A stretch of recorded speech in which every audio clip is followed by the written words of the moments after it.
Now they look to be right. Light flashing on top of the starting gates. Johnny Waslin has the button. About to dispatch this field. Let them go racing. Slungshot. Bazel came out running. So did Smiling Girl. Lucky Landing. Oceanic Rider up there prominent. Foxy Sun settles behind those from Sarsmith. Zadok is back in the field. And last is Finest Clobber. Onto the course proper they head. 700 from home. Smiling Girl sprints through. Goes to the lead of a length and a half. Oceanic Rider. Lucky Landing. Parked up there travelling in third spot just in front of Bazel. 3 wide Foxy Sun. Deeper still is Sarsmith, who couldn't get in this small field, and they become very compact behind Smiling Girl. Tucked up on the rail, Zadok. Back with it is Finest Clobber. Homeward bound now. They balanced up by the 350. Smiling Girl nursed in front. Bazel out near the middle with Sarsmith.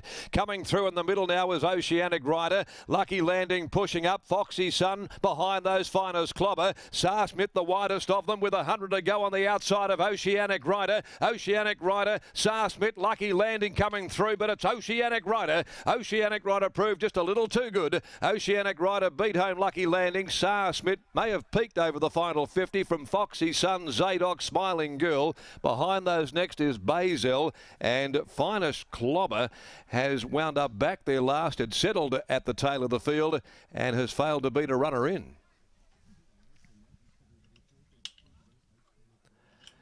Number 2, the winner, Oceanic Rider. Handled by Taj Dyson for trainer Sue Olive. The Slater 4-year-old Oceanic Rider. Back to 1,000 metres for the first time in its career this afternoon. Has eventually been able to shrug them off. Lucky Landing stuck rigidly near the inside, holding second. And deeper out, Sarsmith looming up to them, fleetingly looking a winning chance, but then peaking over the final stages. Oceanic Rider is owned and trained by Sue Olive and ridden by apprentice Taj Dyson, a Slater gelding out of Miss Sardi, and posting from 7 runs its second victory off the back of 4 minor placings as well. Lucky Landing on return, the Mahuta gelding out of I'm Feeling Lucky for Michael Lane, Chris Parnham aboard, and Sarsmith by Shalar from Touchy Greeley, Luke Fernie and Lucy Warwick.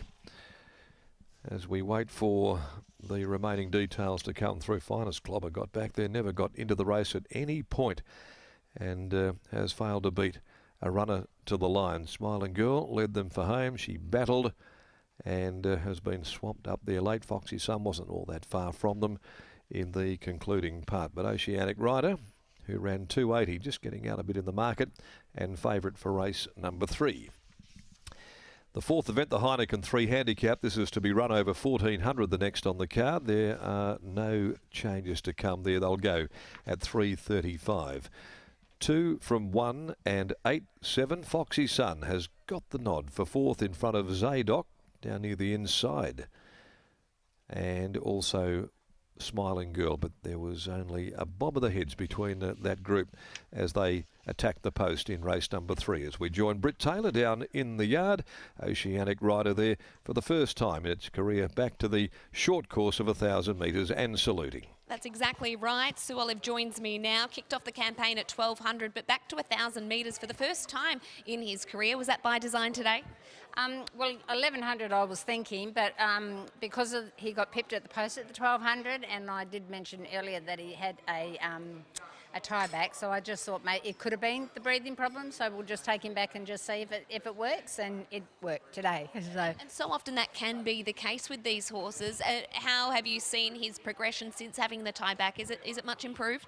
Yeah, it's just it's never really affected his the training side of things. It was just the wind was just getting, and I thought, well, if I do it now, because he had knee chips taken, so I thought do it now, and then that way we're not losing more time, and just see how we go. We just got to baby him, really. He's got his issues like a lot of old horses.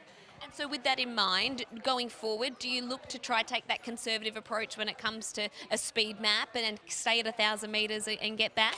Yeah, most definitely, and give him the time in between races, you know, because of the knees and the other issues. So yeah, just baby him through. Yeah. Nice to see Slater with a winner, who of course you stand at Gold Front. Oh, he does. He's the old matriarch there. He's just so beautiful, and yeah, pretty well standing in Rocco's shadows, poor bugger. It's hard when he's got Awesome Rock in the paddock next to him, but of course it must be a busy time of year. You'll have foals coming, you'll be starting to serve mares. What's it like out there at the moment? Oh, Brittany, it is just crazy out there at the minute. It's just 3 days a week we have vets, and then there's foals. It's just absolutely crazy.